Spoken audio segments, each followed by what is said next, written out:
माते, ये मंगला आपकी परम भक्त है, लेकिन इसकी ये बहू इसे कितना प्रताड़ित करती है। ना तो उसे ठीक से खाने को देती है और ना ही पहनने को। इसका बेटा भी इसकी परवाह नहीं करता। माते, आपको नहीं लगता कि मंगला को आपकी मदद की आवश्यकता है? शेरा, आवश्यकता तो हर मनुष्य को हर समय होती है, लेकिन उसे पूरा कैसे करना है ये तो मनुष्य के अपने हाथ में ही होता है। विधि के विधान में सभी का भाग्य लिखित है। थोड़ा धीरज रखो। जैसे मंगला के मन में माँ दुर्गा बसी हुई थी, ठीक वैसे ही माँ दुर्गा भी मंगला से बहुत प्रेम करती थी। लेकिन फिर भी अभी मंगला को बहुत कुछ सहना था।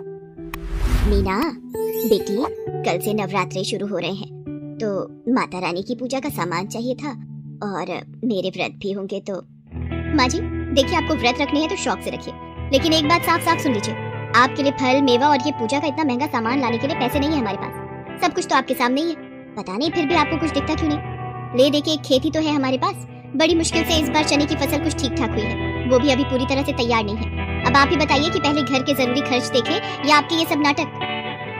इतना कहकर मीना वहां से चली गई। मंगला ने बड़ी उम्मीद भरी नजरों से भोला की तरफ देखा, लेकिन भोला ने भी उसकी उम्मीदों को पल भर में तोड़ दिया।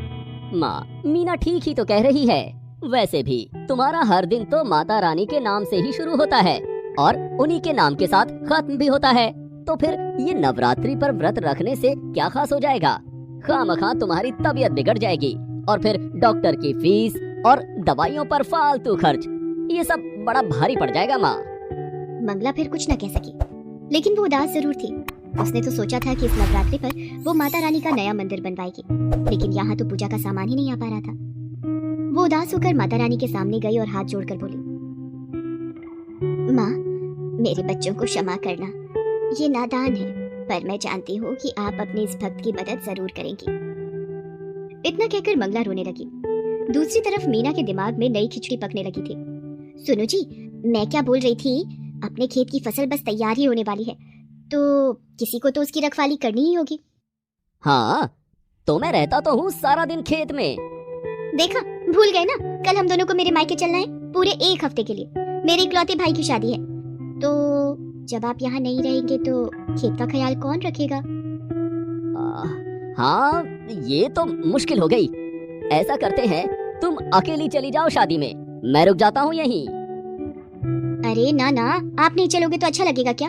और वैसे भी मैंने शादी के लिए सारी तैयारियां कर ली हैं। आपके लिए और अपने लिए नए कपड़े भी खरीद लिए हैं। ये देखिए, शादी की हर रस्म के लिए अलग अलग कपड़े खरीदे हैं मैंने, तो शादी में तो जाना ही है हम दोनों को। तो फिर खेत को कौन देखेगा?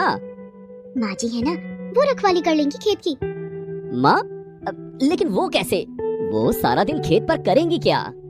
वही जो यहाँ घर पर करती हैं। खेत के कोने में जो एक छप्पर है, वही सारा इंतजाम कर देंगे। उनकी माता रानी की मूर्ति भी ले जाकर रख देंगे वहीं पर। वैसे भी माँ जी के नवरात्रि के व्रत चल रहे हैं, तो उनके खाने पीने की चिंता तो है नहीं। जैसे यहाँ रहने वाली थी, वैसे ही वहाँ रह लेंगी। साथ में खेत की रखवाली भी हो जाएगी। लेकिन क्या ये ठीक रहेगा? बिल्कुल ठीक रहेगा जी। अब तुम ज्यादा मत सोचो, हमें कल ही निकलना है, तो ऐसा करो, आज शाम को ही माँ जी को जाकर वहाँ छोड़ा। भोला एक बार भी मंगला से उसकी मर्जी पूछता तक नहीं और उसे उसके सामान के साथ खेत में छोड़ आता है। अच्छा माँ, चलता हूँ, तुम आराम से रहना और हम 1 हफ्ते में लौट आएंगे, ठीक है? हाँ बेटा, तू मेरी चिंता मत कर, जा आराम से जाना और बहू का भी ख्याल रखना। मंगला जानती थी कि अब उसे अपनी आगे की जिंदगी उसी छप्पर के नीचे बितानी थी, क्योंकि वो मीना के लिए सिर्फ एक बोझ थी, जिसे उसने खेत की रखवाली के बहाने उतार दिया था। इस सब के बाद भी मंगला दुखी नहीं थी, क्योंकि उसकी माता रानी तो अब भी उसके साथ ही थी। शेरा, कितने दिन हो गए धरती पर विचरण किए हुए, चलो आज चलते हैं। माँ दुर्गा की बात मानकर उनका शेर अपना रूप बदलकर एक बालक का रूप धारण कर लेता है और माँ दुर्गा स्वयं उसकी माता का स्वरूप लेकर धरती पर आती है। वो शेरा के साथ मंगला के गांव में ही आती है। चलते चलते वे दोनों भोला के खेत के पास रुकते हैं, जहाँ मंगला अपने छप्पर के नीचे माँ दुर्गा की भक्ति में लीन थी। माते, ये तो मंगला है। इतनी तेज धूप में ये यहाँ क्या कर रही है? हाँ शेरा, ये मंगला ही है।